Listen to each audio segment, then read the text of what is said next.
La verdad que durante este año está siendo un poco convulso de sentimientos. Ha habido sentimientos de angustia, de miedo, incluso un poco de desazón porque veíamos que no nos llegaban los alimentos para toda la cantidad de gente que estaba llegándonos, el número de familias en el momento, pero sí que es verdad que en ningún momento hemos pensado en abandonar.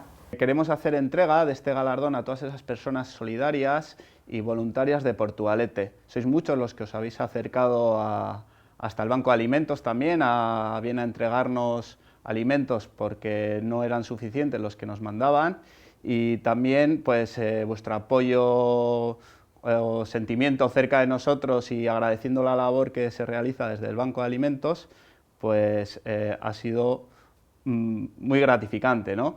Y por eso entregar este premio a todos, este galardón, y que sea parte de todos, personas solidarias y voluntarias de Portugalete. Agradeceroslo una vez más. Muchas gracias.